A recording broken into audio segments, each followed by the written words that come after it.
Oba! Estamos no ar. João Carlos, Fagner, Ana. Vai entrando, gente aí, vai entrando. Tá bom. Hoje nós vamos. Eu estou acelerando um pouco, hein? Eu vou fazer 2 aulas em uma. Entendeu? Então, nós vamos falar desde a terapia pela flor, que seria uma aula, e a outra aula será sobre o dragão dourado. Né? Vamos ver se vai dar tempo de falar as duas. Eu acho que deve dar. Eu estou assim, cortando bastante coisa, vou tentar ir na essência dela. Bom, essas compilações, porque você lembra que são 11 organizações, né?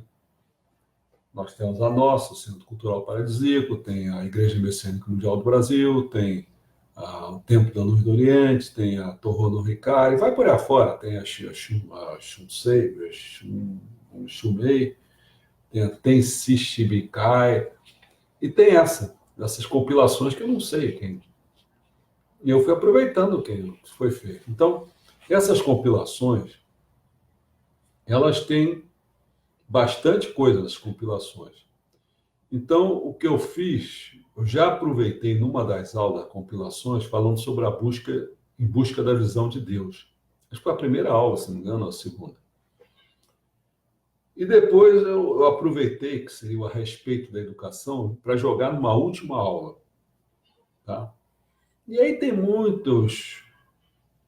ensinamentos diversos, que vai de 1 até o 11, o volume, né? Tem ensinamentos sobre doenças, pontos vitais, tá.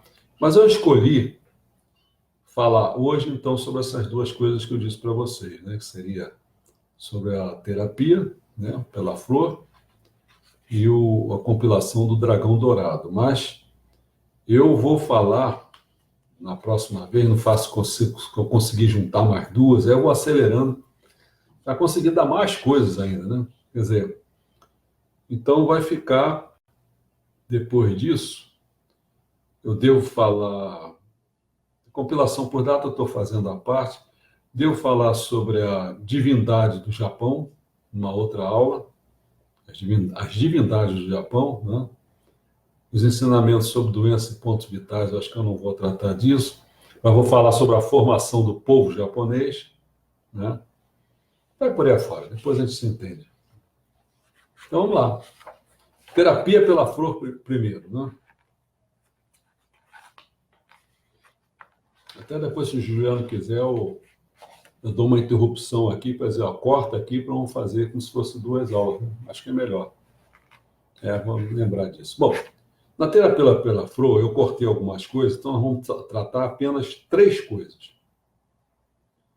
Escolhendo as flores, abastecendo-se de flores e o que se deve saber no arranjo floral. Então, eu busquei aqui 4 pontos apenas sobre o que se deve saber no arranjo floral. Né? Vivificar o sentimento das flores, conversando com elas, de forma natural, expressando o lado bom da natureza, fazer o arranjo ponderando a harmonia entre as flores, o vaso e o ambiente, fazer o arranjo com pouco material, como se fosse uma pintura. Bom, então vamos começar com escolhendo as flores. Né? Essa parte da terapia pela flor, todos eles foram escritos uns 2 anos, mais ou menos, antes de Meixuma falecer. 1 ano e pouco, por aí. Foi em 1953. Em 54 ele caiu doente, então foi 1 ano antes. Tá certo? Então vamos ver escolhendo as flores. Ele fala assim, ó, pense diferentes flores em cada estação do ano. O melhor a utilizar é a flor mais comum da época, quando ela se apresenta em toda a sua pujança. Tá? Esse é o procedimento natural. É um despropósito fazer arranjo com flores fora da estação. E ele leva em conta aí, quando ele fala isso, outra coisa, pagando um preço alto por elas. Então, são 2 coisas no fundo. Né? Você tem que vivificar a flor no seu apogeu, no seu melhor, e pagar menos. Tá certo? Ele fala, observa os galhos e em seguida o estado do desabrochar da flor. Quando você vai comprar para fazer um arranjo floral, então ela não deve estar nem plenamente aberta e nem em botão, certo? O ideal é que está prestes a florir. Então você tem que ter essa percepção. Abastecendo-se de flores. Quanto às flores, o melhor é colhê-las no jardim. Isso é quando se pode. Embora as compradas na floricultura também sirvam, mas já é um pouco diferente, né? Deve-se tomá-las nas mãos e arranjá-las num instante. O tempo todo ele vai falar um instante, um momento. Você não pode mexer muito. Então, o método é ótimo.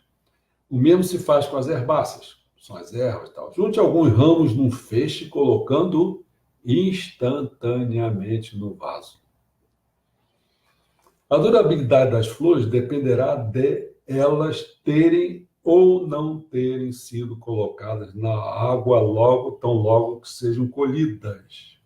Né? O pessoal pode pensar, mas por que esse negócio de água, não sei o quê? Olha, meu amigo, o negócio é o seguinte, os componentes inorgânicos, não estou nem falando dos orgânicos, os componentes inorgânicos, eles são constituintes químicos de uma célula, né? E são constituídos basicamente por água e sais minerais, até os inorgânicos, né? Então você vê que todo o corpo nosso, então, precisa, e os outros seres vegetais, então não tem nem que ver. Então, é necessário ter água. Então, todo mundo sabe que nessas ikebanas, às vezes bota aquele radanomia que chama, né? E aí você molha ele e tal, você fixa ali e tal, para ele se nutrir de água, né? Bom, o que se deve saber no arranjo floral? Então, são aqueles 4 pontos. Primeiro, vivificar o sentimento das flores conversando com elas. Tipo assim, quer ver uma conversa? Como você absorve bem a água para ver se ela, entendeu? Toma uma aguinha dela. As flores não se sentem felizes se não damos vida a seus sentimentos. Pensamento é formado por razão, sentimento e vontade. Então, no caso das plantas, você não vai pegar raciocinando, ela não tem raciocínio, não é isso, é sentimento, tá certo? Então, você põe o seu espírito pensando com o lado do sentimento para ter empatia, sei lá, com ela, com o sentimento dela. Porque elas não se sentindo felizes, elas logo murcham. Conversem com ela, ainda que haja algum galho cuja direção não esteja do seu inteiro agrado, verão que no dia seguinte ele terá adquirido um aspecto diferente. Olha só essa frase, vocês ignoram o caráter das flores. Vocês ignoram o caráter das flores. E se excedem em arranjá-las tecnicamente. Coisas que elas detestam. Ou seja, daí vem sentimento. Então, sentimento e técnica. Certo? Não se está invalidando a técnica. Porque tem gente que vai querer dar aula, e os murrinhos lá não aprende nada, não quer aprender nada, também ninguém quer ensinar nada. Então o cara só, não, é o sentimento, ele faz aquelas porcarias, daquelas coisas, entendeu? Nem por outro lado, no outro lado também é isso. Quer dizer, o cara, não, a minha técnica, cheio de técnica, não tem sentimento nenhum. Também é outro problema. O que tem que prevalecer é o sentimento. Por quê? Porque a planta é sentimento, né? Então você tem que jogar mais força aí. Outro ponto seria, de forma natural, expressando o lado bom da natureza. E se tratando de flores, jamais forço, ou seja, arranjo-as de maneira mais natural possível. Por isso elas se enchem de vida e duram mais. Se mexermos muito, elas morrem, não há nenhuma graça nisso. Em suma, é preciso sempre dar vida ao lado bom da natureza, expressando-o, né? Então, você está anotando os pontos básicos, né? Outro ponto básico, fazer o arranjo ponderando a harmonia entre as flores, o vaso e o ambiente. Essa harmonia, eu percebi isso muito lá em Atami. Não foi tanto no museu de Hakone, não. Poderia ter percebido no museu de Hakone. Hoje eu percebo, mas no Atami é mais porque assim, eles criaram uma preparação que você faz você subindo um túnel, escadaria rolando, cheio de jogo de luz interessante e tal. Então você sente aquele impacto naquilo ali. Quando você chega lá em cima, quando você abre, você vai para o museu de Atami, né? Museu de Arte de Atami, você do teu lado esquerdo, você se vê a Baía de Sakami. E aí daqui a pouco em frente tem umas coisas assim, não sei se é mármore aquilo, eles fazem umas figuras ali, né? Lá em cima, uma escultura. E do lado direito você vai para o museu. Então, quando você entra, você já recebe, ao entrar para receber aquilo pela escada rolando, e chegar lá em cima, olhar, quer dizer, então ele criou uma harmonia, que aí não é questão só de um vaso, não é um arranjo, é um museu. Ele criou uma harmonia do museu dentro dessa visibilidade. Ele te prepara para entrar no museu, prepara o teu espírito para você apreciar melhor. Museu de arte. Para você apreciar melhor as obras dentro do museu. Há ainda a questão da combinação da flor com o vaso. Isso é outro problema. Dá para a gente perceber. Eu não sou muito do ramo assim, mas dá para ter um sentimento nas coisas. Se vocês olharem aqui, que minha mulher tem muito jeito para isso. Você dá uma espiada aí, ó, mesmo olhando aí para trás, tem um ali, quer ver? Ainda a questão da combinação da flor com o vaso. Indo mais além, o arranjo floral deverá estar em perfeita harmonia com o tamanho, a cor da parede e o kakemono do Tokonama, de forma que todo esse espaço se transforme numa obra de arte. Se vocês olharem aqui, eu acho que tem uma harmonia boa, entendeu? Tem uma danada da flor que, olhando aqui, eu estou olhando, né? É do lado direito. Do meu lado direito. Do lado esquerdo. É do lado esquerdo. Embaixo do mestre Sama, né? Do lado esquerdo. São duas orquídeas que estão aqui no altar desde a época do Dia das Mães. Nossa, Dia das Mães. Quantos anos? 2 meses? Né? Mais de 2 meses. Tá lá, o negócio não para. Ela está bem, é como se tivesse assim, ela está bem ali, está debaixo de meixução, ela está dando uma harmonia. A branquinha está dando flor assim aos cachos, e a outra que era meia roxinha, ela já secou o caulezinho, mas está vindo outro caule cheio de botão. Eu podia ficar falando vários detalhes. Você nota ali, tem aquele vaso que está ali embaixo. São copinhos. Né? Você dá uma espiada ali na harmonia dele, né? Aquele... Bom, tudo aqui é meio marrom, forma marrom, né? A parte do... E o kakemono, para quem não sabe, né? É exatamente aquele rolo suspenso, né? No nosso caso ali, por exemplo, o Konoma é um rolo suspenso. Agora, no nosso caso ali, é onde está escrito Deus. Aquele é um rolo, né? É o Kokonoma. Kakemono. Do Tokonoma, que é o lugar que, na casa ou em qualquer ambiente, é o lugar de maior prestígio. No nosso caso aqui, é do altar. Né? Bom, tome a flor, corte sua haste no comprimento ideal, né? Porque aí depende.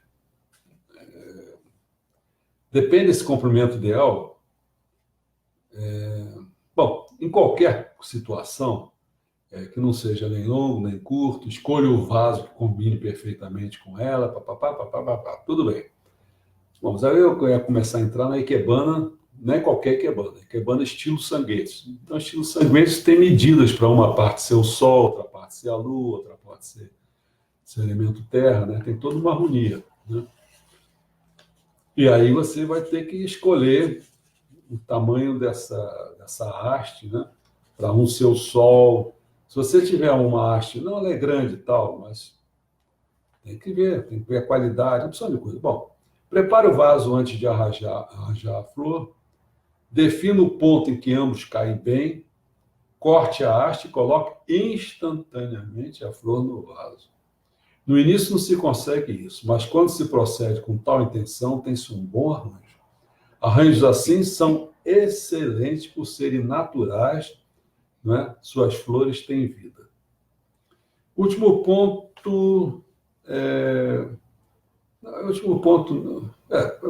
fazer o arranjo com pouco material como se fosse pintura. O problema é o seguinte, a grosso modo, é você tentar transformar algo que é da terceira dimensão numa segunda. Né? Pintura escolhe na segunda dimensão.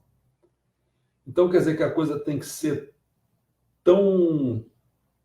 Eu vou falar aqui, outro ponto a considerar é usar o menor volume de flores possível.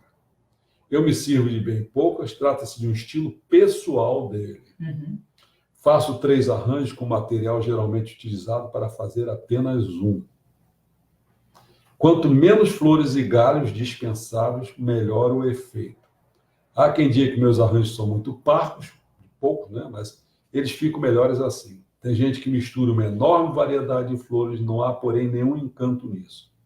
Fazer um arranjo é o mesmo que pintar um quadro com flores. Há quem, depois de ter cortado a flor, põe-se a mexer e a remexer nela, razão pela qual ela acaba por morrer.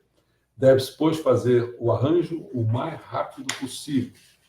Em princípio, concluo meus arranjos em menos de 5 minutos. Quando mais rápido, melhor, pois assim as flores vivem mais. Assim que corta a haste num comprimento adequado, arranja a flor imediatamente. Se o efeito obtido não lhe agradou e resolve corrigir, ela morrerá logo. Apenas mude a sua posição ou corte a haste um pouco mais e verá que ela ganha melhor aparência. Não se ponha a mexer nela jamais. Gosto de fazer arranjos florais, mexama, né? Sendo que sempre sou eu quem faz os arranjos em todos os aposentos da casa. As flores exercem influências positivas no mundo espiritual. Então, olha lá, você está vendo aí? Está lá o Itamaiá. O Itamaiá está no meu lado esquerdo. No lado esquerdo que eu estou vendo aqui. Ao contrário, se eu virar, ao contrário. Está lá. Onde que não está o Meixama, né? A imagem Meixama. Do outro lado está o Itamaiá. Então você vê que lá tem flores, vai para o mundo espiritual, os espíritos estão assentados ali, adoram, certo? Bom, as flores lindas, as paisagens bonitas, isso foi escrito em 1949, foi 53, é o único que tem aqui, 49. As flores lindas, as paisagens bonitas, tudo isso Deus não criou à toa. Foi criado justamente para alegrar os homens. Mesmo as coisas deliciosas também foram criadas para alegrá-los. Por isso os que comem as comidas sem sabor e se vestem mal estão contrariando a vontade de Deus. Por isso que eu gosto de comer, cara. Minha mulher fica por conta. Mas eu adoro comer. Tem comida gostosa. Não, os médicos falam ao contrário. Que você adora comer. Eu fico por conta que você é exagerado. Os médicos falam ao contrário. Eu já captei os nutricionistas, sabe como é que é? Você come uma coisa, gostou, cospe fora rápido. Se você não gostou, come. Pode comer à vontade. Come à vontade. Porque isso faz uma maravilha. Brócolis, espinafre. Faz maravilha para ele. Para ele. Para mim não, pô. Não faz gosto nenhum, pô. Hoje eu comi uma goiabada, coisa boa. Cara. Edificar o paraíso, eu comi também um pratão cheio de abacate, com leite condensado. Minha mulher reclamou para mim. E aipim frito ainda por cima. Aipim frito. Hoje foi uma farra aqui, cara. E a barriga só cresce. Barriga cresce, mas cresce com... Feliz, né? Feliz. Não vou morrer e feliz. Pô. Edificar o paraíso, que é o mundo da verdade, do bem e do belo. E o que é exatamente o belo? Morar numa casa bonita, vestir roupas elegantes, comer bem... Isso é o belo, não acho? A prova mais relevante é de que o espírito do mal odeia as flores. É por esse motivo que eu digo que se deve enfeitar as salas com flores. Como podem ver, há flores enfeitando o tokonoma. Oferecer flores aos mortos também faz esse sentido. As flores exercem influências positivas no mundo espiritual. Na minha casa, há flores praticamente em todos os cantos. Em breve, gostaria de apresentar um artigo sobre a flor.